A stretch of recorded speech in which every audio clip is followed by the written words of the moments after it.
Up until I was about 7 or so, I lived in a really old house that had been bounced around from relative to relative until eventually my mother had been handed the keys. It was basically a disaster. 2 stories, a collapsed balcony on the second level, mold and mildew all over most of the ceilings, one tiny bathroom and the toilet was outside, overrun with frogs and snakes and whatever other kind of terrifying creatures the Florida swampland would throw at us.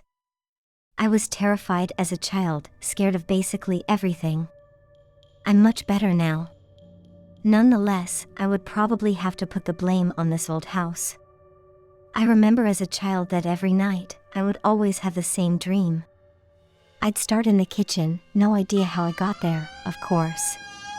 It was during the day, probably later in the afternoon. Nobody was around, so naturally I'd go looking for my mom and dad. I'd go to all the normal places. Mom wasn't in the laundry room or the family room, Dad wasn't on the patio outside or out back at the chicken coop, and my sister wasn't around either. I was starting to get worried, thinking that everyone was gone and they'd left me alone. Until I heard a noise above me coming from the second floor, where the bedrooms are. Relieved, I darted towards the stairs and jumped on the first step. Then I felt it. There was something in the back of my head, making me stop, legs still raised up as I prepared to move on to the second step. Something telling me that I shouldn't go up there. Of course, this thought was running rampant in my mind. Don't go up there, don't go up there, stay down here, don't go up there, there's something up there. Finally, my leg dropped before I could reconsider. I pushed myself up those stairs, and even though I didn't want to anymore, I couldn't stop myself. I could only slow down. Each step up was taken at an agonizingly slow pace, and I wanted so bad just to go back downstairs and find someone, or run to my grandparents' house and stay with them until my mom got home. But eventually, I rounded the corner, leaving only the last few steps leading up to the floor ahead of me. There was nothing there, I couldn't see anything in the stairwell. I started getting hopeful at this point, maybe it's okay. Nobody's here. I was just imagining things and it's going to be fine. I'm still taking the slow steps up when it appears. Something's there. I can't actually remember what it was, and I never could after I woke up. But it was horrifying beyond belief, and I would always try to close my eyes, because that was my thing as a child. If you can't see it, then it can't see you. But I could still see it. I couldn't blink, I couldn't shut my eyes. It was like my eyelids weren't working. I would even try holding my hands in front of my face, but still I couldn't block it out, I could see through my hands. And I couldn't do anything, I was frozen, unable to do anything except stare at this thing all but a meter away from me. Whatever I saw, whatever I did, for those 7 years I was at that house, I had to force myself up the stairs. Day or night, it was horrifying. My mother sighed and tried to reason with me, my father growled at me and called me a coward, and my sister just laughed and said I was dumb. But every time I had to go up those stairs, as soon as I hit the top stairwell, I had to stop and make sure that I could cover my eyes with my hands or that I could shut my eyes. Of course, it would terrify me most when I'd go to blink and wave my hand in front of my face and it wouldn't work and I'd realize I was dreaming. You won't believe what happens in the next story. Are you ready to be terrified? A few years back I rented an apartment from a friend. He had recently bought it and had it completely renovated. He put it up for sale but couldn't find a buyer, so I offered to rent it for a while. After moving in, I realized there was something wrong with the woman next door. She was about 45 but looked much older.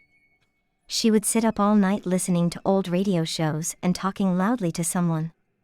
It got to the point where I couldn't sleep, so I went over to her place and asked her to keep it down. She opened her door and I got a quick peek inside. Her walls all had crosses painted on them in different colors. And words like Jesus and angels scribbled everywhere. The windows were painted black, letting no light in at all. It was damp, the carpets were yellow-stained and cockroaches were everywhere. I asked her to please keep it down. She just looked at me and shut the door. Then she turned up the radio even louder. The next night I had my girlfriend staying over. I wake up in the middle of the night and see a shadow of a person next to the bed looking at us sleeping. I think I'm hallucinating as I usually do in the dark when I'm sleepy. But then the shadow starts talking. It's my neighbor and she's holding something in her hand. She broke in during the night and who knows how long she stood there. You should lock your door at night, she says, and walks out. The next morning I hear someone making strange noises below my bedroom window. It's my neighbor talking to herself. She has a plastic bag in her hand with her rotting dead animal inside. It's hot as hell outside and I can smell death from the bag. At this point I'm scared out of my mind. She's obviously very insane. I go upstairs and knock on another person's door and ask what the hell is going on. The guy is as scared as me. Apparently she broke into his apartment one night as well while he was watching TV with his kids. He got up from the couch to get a snack only to find her behind the couch staring at him holding a power drill. Now I know what was in her hand. At this stage I'm basically pooping myself. I call the cops and they know all about her. Apparently she is a violent psycho and she hasn't taken her meds. But they can't force her to or enter her apartment without her permission because she owns it. The only thing they can do is get her when she goes outside. I sit up for the next 2 days waiting for her to run out of cigarettes. When I hear her leave at 2 a.m. to go across the road to the 7-Eleven, I call the cops. They have 3 cars and a special van over in less than 2 minutes.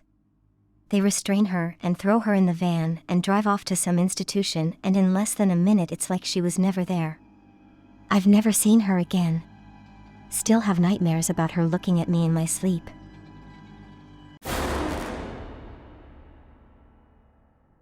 Please subscribe to our channel for more creepy videos like this one.